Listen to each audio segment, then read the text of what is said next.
রাস্তায় জমে থাকা বর্ষার জল যন্ত্রণার প্রতিবাদে রাস্তায় নেমে বিক্ষোভ দেখালেন এলাকাবাসী। সোচ্চার হলেন বেহাল রাস্তা ও নিকাশি ব্যবস্থার দ্রুত হাল ফেরানোর দাবিতে। ঘটনা মালদার হরিশ্চন্দ্রপুর 1 নম্বর ব্লকের কানুয়া ভবানীপুর এলাকার। এই জল জমে থাকা থেকে যন্ত্রণা থেকে মুক্তি কবে পাবো প্রশাসন, তুমি জবাব দাও। এই জল জমে থাকা থেকে যন্ত্রণা থেকে মুক্তি পাবো কবে প্রশাসন, তুমি জবাব দাও। জ্বলছে কেন প্রশাসন, তুমি জবাব দাও। জানা গেছে কনুয়া ভবানীপুর গ্রামের চলাচলের মূল রাস্তাটি দীর্ঘদিন ধরে বেহাল অবস্থায় পড়ে রয়েছে। সেই সঙ্গে রয়েছে বেহাল নিকাশি ব্যবস্থার দুর্ভোগ। কারণ বেহাল নিকাশি ব্যবস্থার কারণে বর্ষার জল দিনের পর দিন রাস্তায় জমে রয়েছে। ফলে হাঁটু সমান জল ভেঙে যাতায়াত করতে গিয়ে চরম সমস্যায় পড়ছেন এলাকার সাধারণ মানুষ থেকে শুরু করে স্কুল ছাত্রছাত্রীরা। জলমগ্ন বেহাল রাস্তার কারণে গ্রামে কোনো যানবাহন প্রবেশ করতে চাইছে না, যার প্রতিবাদে শনিবার এলাকাবাসী জলমগ্ন রাস্তায় দাঁড়িয়ে বিক্ষোভ দেখান। যন্ত্রণা থেকে মুক্তি কবে পাবো প্রশাসন, তুমি জবাব দাও। এই জল জমে থাকা থেকে যন্ত্রণা থেকে মুক্তি পাবো কবে প্রশাসন, তুমি জবাব দাও। জ্বলছে কেন প্রশাসন, তুমি জবাব দাও।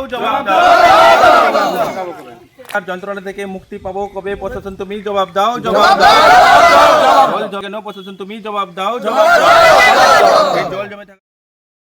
বিক্ষোভকারীদের অভিযোগ, তৃণমূল আমলে এলাকায় 10 লক্ষ টাকা বরাদ্দের ড্রেন তৈরি হলেও তা কোনো কাজে লাগছে না, কারণ রাস্তার চেয়ে ড্রেন উঁচুতে রয়েছে।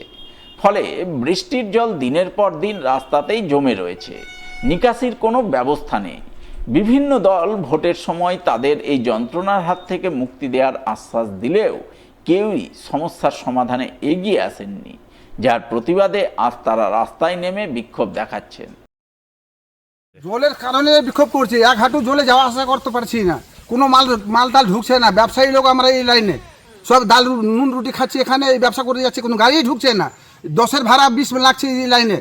আমরা বারবার বলছি তৃণমূল সরকার ড্রেন বানিয়ে দিয়েছে, 10 লাখ টাকার কাম করেছে, কোনো কাম করেনি, সব টাকা পুকুরে ঢুকাই নিয়েছে। এই তো সমস্যা, কোনো কাম করেনি। আমাদের বাড়ি ঘর থেকে সব জল লেগে থাকছে এখানে ড্রেনটা বানিয়ে। কত বছর ধরে এরকম? প্রধানকে দিয়ে 10 বছর থেকে মিনিমাম চলছে এটা।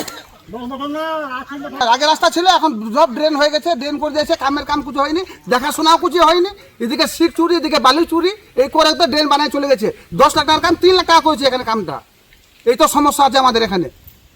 কই গুড়ান ভাড়ালিয়েছে, এদিকে কই গুড়ান ভাড়ালিয়েছে, ওদিকে কই বাড়ি থাকছে না। জলে কে করে যাবে? জলে অ্যাম্বুলেন্স ঢুকছে এখানে? কোনো কিছু ঢুকছে না, অ্যাম্বুলেন্স এখানে কোনো কিছুই ঢুকছে না। শনিবার 22শে শ্রাবণ কবিগুরু রবীন্দ্রনাথ ঠাকুরের 86তম প্রয়াণ দিবস যথাযোগ্য মর্যাদায় যৌথভাবে পালন করল ইংরেজবাজার পৌরসভা এবং মালদা শিল্পী সংসদ। দিনটি উপলক্ষে এদিন 7 সকালেই মালদা কলেজ গেট সংলগ্ন কবিগুরু রবীন্দ্রনাথ ঠাকুরের পূর্ণাবয়ব মূর্তিতে শ্রদ্ধাঞ্জলি নিবেদন করা হয়। মাল্যদানের মাধ্যমে শ্রদ্ধাঞ্জলি নিবেদন করেন ইংরেজবাজার পৌরসভার চেয়ারম্যান কৃষ্ণেন্দু চৌধুরী, মালদা শিল্পী সংসদের সম্পাদক মলয় সাহা, সভাপতি ডাক্তার ডি সরকার সহ অন্যান্যরা।